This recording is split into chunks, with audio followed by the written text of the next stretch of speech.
אתה אדוני אלוהינו מלך העולם, שהכל נהיה בדברו. We are celebrating and commemorating Hanukkah. Great date in the Jewish calendar. We were victorious for a change. The Syrians that had become Hellenized had conquered our holy land.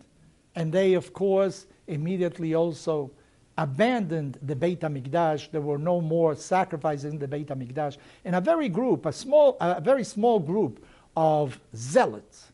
They were from the family of Matityahu HaKohen. They were the ones that started some type of guerrilla warfare against the Syrians and eventually expelled them from the land.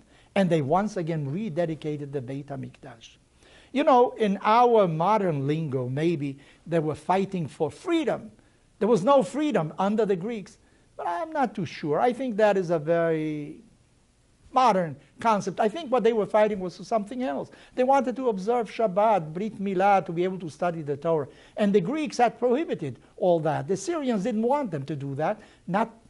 They shouldn't be able to maintain their culture. They should integrate, become one with the rest of the people. But our ancestors didn't want to do that.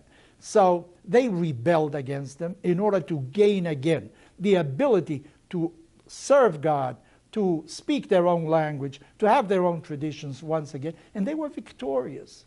And as they expelled them, one of the first things they did was to rededicate the Beit HaMikdash.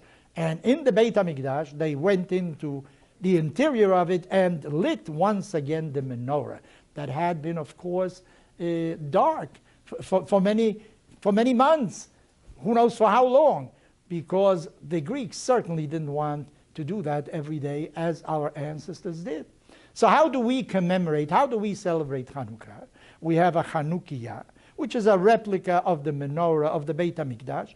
Not an exact replica, because in the Beit HaMikdash the menorah had 7 branches.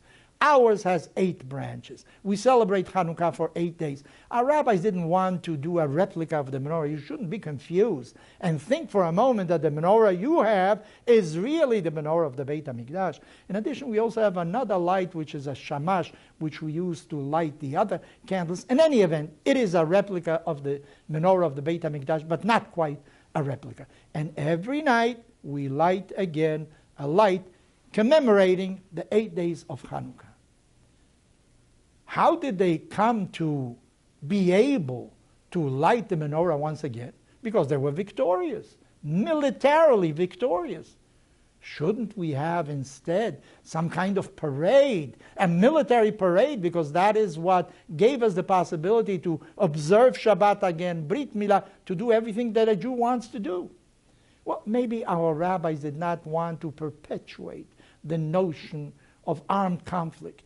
You know, a war is only a means towards something else. You have to use it sometimes. But that's not what you want to teach your children. You want to teach your children about Shabbat, about light, about beautiful things. And then again, what was the first thing that God created in the universe? The first thing he did was, the first day, God created light.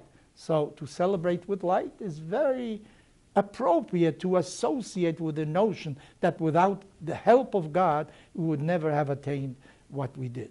And there is a prayer that we repeat during Hanukkah 3 times a day. And every prayer, in addition, when you eat bread at a meal, you also have to say grace, Birkat HaMazon. There you once again say Al HaNisim. So Al HaNisim is said 1,000,000 times in Hanukkah. What is this Al HaNisim for? The miracles that God performed? It said that God helped us. Of course, without him we couldn't have done anything. It also says that we were able to be victorious, the pure over the impure. Because don't forget, the Syrians were idolaters. And according to Jewish tradition, that is impurity. The few were victorious over the many. The weak were victorious over the strong. Why mention that we are few and that we are weak? We emphasize this at all times. Why so much emphasis upon it? I thought, maybe what Hanukkah is really trying to teach us is, if you think you're weak, that is no excuse not to do something. If you think that there are too few that have the same opinion as you, that's no excuse not to insist on what you think is right. There's a principle in the Talmud that says, Kol de'alim gevar. Whoever is stronger is the one that will be victorious. Well, that is obvious. So many of our rabbis say, of course, that means something else. Whoever is stronger in his arguments is going to be victorious intellectually. But there are some who say, no, the Talmud is really teaching you that who is stronger is victorious. So that is discriminatory. No, because if you believe in the justice of your cause, you become stronger. The few can really overcome the many once they believe in the cause, in the justice of their cause. Why did this menorah illuminate again? Didn't the Kohen that put in the oil into the menorah know that it was only oil sufficient for one day and it would take 8 days to prepare new oil? Didn't he know that it won't last? Had God told him it's going to last? No. But that's not his job. His job was, if we have the opportunity to kindle the menorah, we have to do it. We will see afterwards what we will do. But don't desist. Don't stop. Don't put a brake on what you're going to do because you feel you're insufficient. Imagine, here is Abraham. One man. The entire world is idolatrous. And he says, no, that's wrong. There is a God that you cannot see. He's the one that rules over the entire universe. It's crazy, the man. But yet he is firm in his conviction. And he gives it over to his children. Not all his children accept it, but there is a lineage that goes from Abraham until this very day. The Torah says that we Jews are really hame'at mikolamim. We are in number the smallest of all the nations. Golda Meir at one point had said, you know, in the United Nations, every country has sisters, brothers, family, groups. Who speaks Hebrew? Only the Jews. Only Israel speaks Hebrew. Arabic is spoken by many people. Spanish, English, German. You have many groups within the United Nations, but the Jewish people are one. Yet there are billions of monotheists in the world today. Maybe they don't believe the same way the Jews do, but they believe in one God. It's all the teaching of Abraham.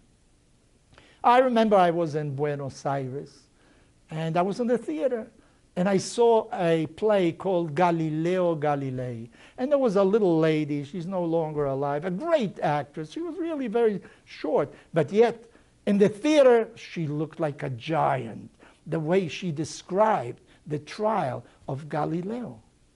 You know, the church tried him because he said that the earth is not the center of the universe. The earth goes around the sun. It's something altogether different. And that destroyed many of their theological principles and beliefs. They couldn't allow that. So they tried eventually, this Galileo. They gave him opportunities to repent, to say that he made a mistake. But he was obstinate. He believed in it, and he did not turn away from his beliefs.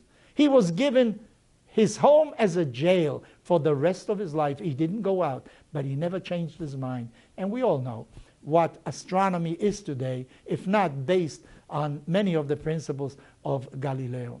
So don't think that if you are few, if you are supposedly weak, you have to turn away from what your main purpose in life is. Many a time in society, you know, you belong to a small group, but yet if you are firm in your belief, don't get away from it. If you as an individual know that something is right, make sure that you fight for it. Because eventually, don't forget, God is always on the side of those who are right, those who are honest, and those who believe in the basic principles of morality.